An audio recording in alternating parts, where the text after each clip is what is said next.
সম্পূর্ণ নিরামিষ একটি রেসিপির সাথে আপনাদের সবাইকে স্বাগত জানাচ্ছি আমার চ্যানেল জাজ যাবতে। আমি মনিকা আজ আপনাদের করে দেখাবো পাঁচমিশালি সবজি দিয়ে ছানার তরকারি। এই রান্নাটি করার জন্য আমি এখানে কিছু সবজি নিয়েছি, আপনাদের দেখিয়ে দিচ্ছি। আমি নিয়েছি একটা ছোট সাইজের ফুলকপি, যেটা ছোট ছোট টুকরো করে কেটে নিয়েছি। একটা মিডিয়াম সাইজের রাঙা আলু বা যেটাকে আমরা লাল আলু বলি, সেটা ডুমো করে কেটে নিয়েছি টমেটো কুচি নিয়েছি, কিছুটা পটল যেটাও ছোট ছোট করে কেটে নিয়েছি, একটা বড় আলু নিয়েছি যেটা ডুমো করে কেটে নিয়েছি, আর নিয়েছি একটা বড় সাইজের ক্যাপসিকাম। 500 গ্রাম দুধ আমি ছানা কাটিয়ে নিয়েছি।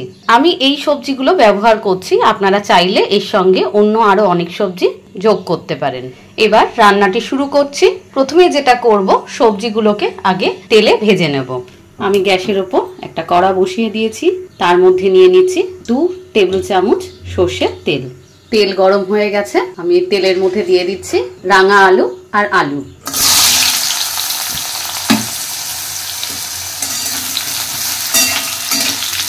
একটু লাল লাল করে ভেজে নেব। আলু লাল লাল করে ভাজা হয়ে গেছে, এবার আলুগুলো আমি তুলে নিচ্ছি। আলু ভাজার পর যে তেল আছে ওই তেলের মধ্যে আমি দিয়ে দিচ্ছি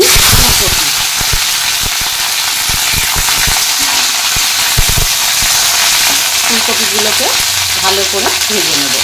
সবজিগুলো যতক্ষণ ভাজা হচ্ছে ততক্ষণ আমি একটা মশলার পেস্ট বানিয়ে নিচ্ছি। এখানে আমি 2টো মিডিয়াম সাইজের টমেটো নিয়েছি, মিক্সিং জারের মধ্যে টমেটো দিচ্ছি কিছুটা আদা কুচি, দিচ্ছি কয়েকটি আমন্ড না থাকলে আপনারা কাজু দিতে পারেন। আমন্ড কাজু কিছুই যদি না থাকে, নর্মাল যে আমাদের চীনা বাদাম হয় তাও দিতে পারেন। দিচ্ছি 1 চামচ চারমগজ, 5টা কাঁচা লঙ্কা।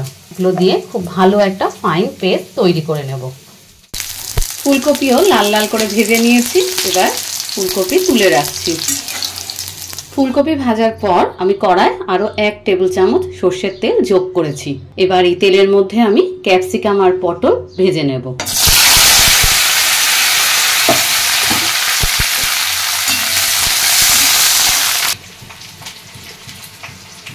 সব মশলা একসঙ্গে ভালো করে একটা ফাইন পেস্ট তৈরি করে নিয়েছি। ক্যাপসিকাম আর পটল ভাজা হয়ে গেছে, এবার এগুলো তুলে রেখে দিচ্ছি। সবজি ভাজার পর কড়ায় যে তেল আছে তার মধ্যে আমি ফোড়ন দিচ্ছি 1/2 চামচ গোটা জিরে, 2টো শুকনো লঙ্কা আর 2টো তেজপাতা। ফোড়ন ভাজা হয়ে গেছে, এর মধ্যে আমি মিশিয়ে দিচ্ছি আগে থেকে পেস্ট করে রাখা মশলা আর টমেটো।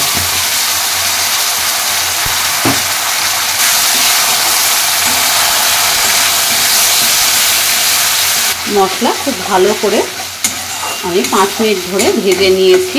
দেখুন হালকা তেল ছাড়ছে। এর মধ্যে আমি মিশিয়ে দিচ্ছি কিছু গুঁড়ো মশলা। এখানে আমি নিয়েছি 1/2 চামচ হলুদ গুঁড়ো, 1/2 চামচ কাশ্মীরি লঙ্কা গুঁড়ো, 1 চামচ পরিমাণ লবণ আর 1 চামচ ধনে গুঁড়ো।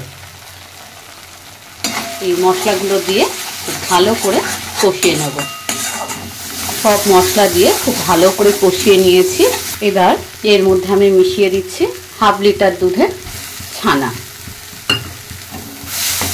ছানা মিশিয়ে মশলার সঙ্গে খুব ভালো করে কষিয়ে নিতে হবে। খুন্তির সাহায্যে ছানাগুলোকে ভালো করে মশলার সঙ্গে মিশিয়ে দিতে হবে, যাতে ছানার কোনো ডেলা না পাকিয়ে থাকে। মশলার মধ্যে ছানা দিয়ে আমি 5 থেকে 7 মিনিট খুব ভালো করে কষিয়ে নিয়েছি। মশলা ছানা একেবারে দুটো মিশে গেছে। এবার আগে থেকে ভেজে রাখা সব সবজি আমি এর মধ্যে মিশিয়ে দিচ্ছি, দিয়ে আরও 5 থেকে 7 মিনিট আমি এটা কষিয়ে নেব। সবজি ছানা মশলা সব একসঙ্গে মিশিয়ে খুব ভালো করে কষিয়ে নিয়েছি। দেখুন এগুলোর থেকে এবার তেল ছাড়ছে। আমি এর মধ্যে এবার মিশিয়ে দেব 2 কাপ পরিমাণ হালকা উষ্ণ গরম জল। আমি রান্নাটি করছি মিডিয়াম টু লো ফ্লেমে। এখন ঢাকা দিয়ে সবজিগুলো সেদ্ধ হওয়া পর্যন্ত রান্নাটা করব। 7 মিনিট পর আমি ঢাকনাটা খুলছি।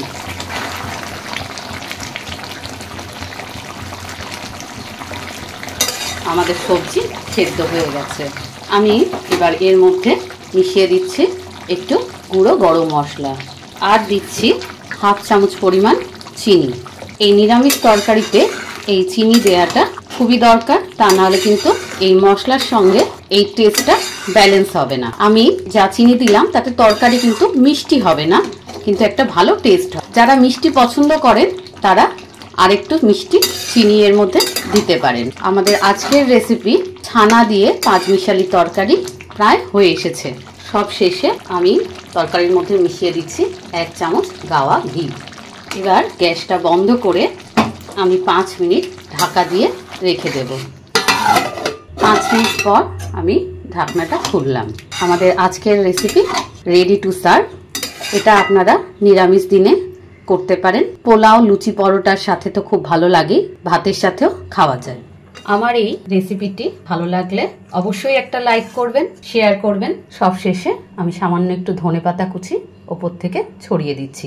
অবশ্যই কমেন্ট করে জানাবেন রেসিপিটি কেমন লাগলো। নিত্য নতুন রান্নার আপডেট পেতে আমার চ্যানেলটির সাথে যুক্ত হয়ে থাকার জন্য আপনাদের কাছে অনুরোধ জানাচ্ছি। আমার চ্যানেল জাস্ট যাব নিত্য নতুন ঘরোয়া রান্নার সম্ভার নিয়ে আপনাদের কাছে হাজির হয়। আজ এই পর্যন্তই। খুব তাড়াতাড়ি দেখা হচ্ছে আবার একটি নতুন রেসিপির সাথে। সবাই খুব সাবধানে থাকবেন, ভালো থাকবেন। নমস্কার।